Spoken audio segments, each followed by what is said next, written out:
മുറ്റം അങ്ങനത്തെ ഒരു മുറ്റമാണ്. ഈ മുറ്റം ബഹിഷ്കരിക്കപ്പെടുന്നവർ, ഈ മുറ്റം അന്യമായി പോകുന്നവർ, അവർ ഏതു കാലഘട്ടത്തിലും സമുദായത്തിൽ എടുക്കാത്ത നാണയങ്ങളെ മാറുമെന്നത് ചരിത്രം സാക്ഷിയാണ്, കാലം സാക്ഷി. അല്ലാഹു കബൂൽ ചെയ്യട്ടെ. ജാമിയ സമ്മേളനത്തിൻ്റെ തുടക്ക ദിവസം തന്നെ ഇങ്ങനെ ഒരു ക്ലിപ്പ് കറങ്ങാൻ തുടങ്ങിയിട്ടുണ്ട്. ആരാണ് ഇയാൾ എന്ന് പലരും അന്വേഷിക്കുന്നുണ്ട്. ഇയാളാണ് മലയമ്മ അബൂബക്കർ ഫൈസി എന്ന് പറയുന്ന ആൾ. ഒന്നുകൂടി വ്യക്തമാക്കി പറഞ്ഞാൽ നളന്ദ ആദർശ സമിതിയുടെ പ്രധാന ഒരു ഭാരവാഹി കൂടിയാണ് ഇദ്ദേഹം. മാത്രമല്ല, ഒന്നുകൂടി വ്യക്തമാക്കി പറഞ്ഞാൽ ആലിക്കുട്ടി ഉസ്താദിനെ ഫോണിലൂടെ വിളിച്ച് ഭീഷണിപ്പെടുത്തിയതിൻ്റെ പേരിൽ, അതായത് മുഖ്യമന്ത്രിയുമായിട്ടുള്ള കൂടിക്കാഴ്ച മുടക്കാൻ ആലിക്കുട്ടി ഉസ്താദിനെ അതിൽ നിന്ന് തടയാൻ വേണ്ടി പ്രധാന ശ്രമം നടത്തിയതിൻ്റെ പേരിൽ സമസ്ത SYSൽ നിന്ന് സസ്പെൻഡ് ചെയ്ത ഒരു വ്യക്തി കൂടിയാണ് ഇത്. വാർത്ത നിങ്ങൾക്ക് സ്ക്രീനിൽ കാണാൻ സാധിക്കും. അപ്പോൾ ഇയാളാണ് ആൾ. അപ്പോൾ ഇയാൾ ഈ പറയാനുള്ള യോഗ്യത ഇയാൾക്കുണ്ടോ എന്നുള്ള കാര്യം ഒന്നാമതായിട്ട് നമ്മളൊന്ന് ചിന്തിക്കുക. രണ്ടാമത്തെ കാര്യം, ഹക്ക് പറഞ്ഞതിൻ്റെ പേരിൽ എവിടെ നിന്നെങ്കിലും ബഹിഷ്കരിക്കപ്പെടുകയോ അല്ലെങ്കിൽ തിരസ്കരിക്കപ്പെടുകയോ ചെയ്തിട്ടുണ്ടെങ്കിൽ അത് അഭിമാനമായി കാണുന്നവരാണ് നാം, അല്ലേ? മുത്ത് മുഹമ്മദ് മുസ്തഫ സല്ലല്ലാഹു അലൈഹി വസല്ലമ തങ്ങൾ നീതിയും ഹക്കും പറഞ്ഞതിൻ്റെ പേരിൽ പരിശുദ്ധ മക്ക നാട്ടിൽ നിന്ന് ബഹിഷ്കരിക്കപ്പെട്ടവരായിരുന്നു. നബി സല്ലല്ലാഹു അലൈഹി വസല്ലമ തങ്ങൾക്ക് അവിടെ നിന്ന് ഹിജ്റ പോകേണ്ടി വന്നു.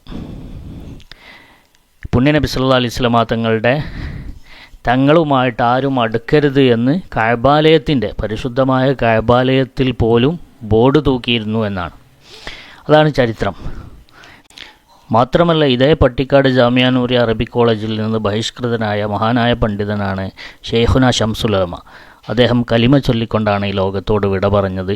മാത്രമല്ല, അദ്ദേഹം മുടക്കാച്ചരക്കായിട്ടോ അല്ലെങ്കിൽ എടുക്കാത്ത നാണയമായിട്ടോ മാറിയിട്ടില്ല.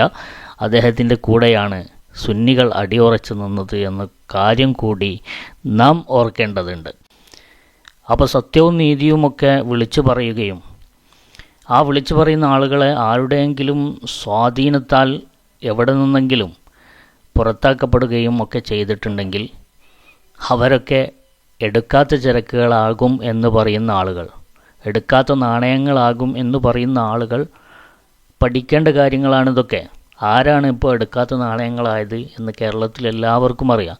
ആയിരക്കണക്കിന് പതിനായിരക്കണക്കിന് ആളുകളോട് അഭിസംബോധനം ചെയ്ത് പ്രസംഗിച്ചിരുന്ന ആളുകൾ ആ എണ്ണത്തിന് കല്ലുകളോടും ഇൻ്റർലോക്കുകളോടും കസേരകളോടും മാത്രമായി അവരുടെ അഭിസംബോധന പരിമിതപ്പെട്ടെങ്കിൽ, പ്രസംഗിക്കാൻ കയറുന്ന വേദികളിൽ നിന്നൊക്കെ സമസ്തക്ക് ആദർശം പോരാ എന്ന് പറഞ്ഞ് സമസ്തക്ക് ബദലായി ആദർശ സംരക്ഷണ സമിതി ഉണ്ടാക്കി ജനങ്ങളുടെ മനസ്സിൽ നിന്നും ഇറങ്ങിപ്പോയവർ, അവരാണ് ഇന്ന് സമൂഹത്തിൽ മുടക്കാച്ചരക്കുകളായി മാറിയിട്ടുള്ളത്, എടുക്കാത്ത നാണയങ്ങളായി മാറിയിട്ടുള്ളത് എന്നുള്ള ഒരു കാര്യം ഈ മലയമ്മ ഓർക്കുന്നത് നന്നായിരിക്കും.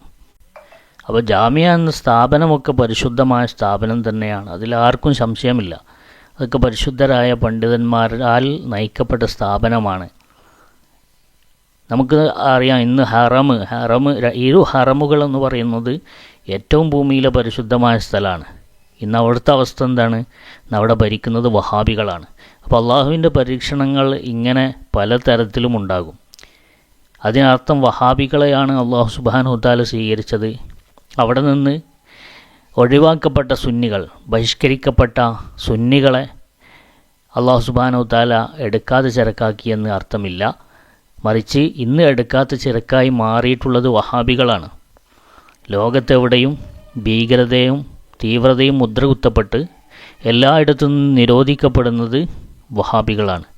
പക്ഷേ അള്ളാഹു ഒരു ദൃഷ്ടാന്തമെന്നോണം ഇരു ഹറമുകളുടെ അധികാരം ഇന്ന് ഈ ഒരു സമയത്ത് അവരുടെ കയ്യിലാണ് നൽകിയിട്ടുള്ളത്. അത് അള്ളാഹുവിൻ്റെ ഒരു പരീക്ഷണമാണ്.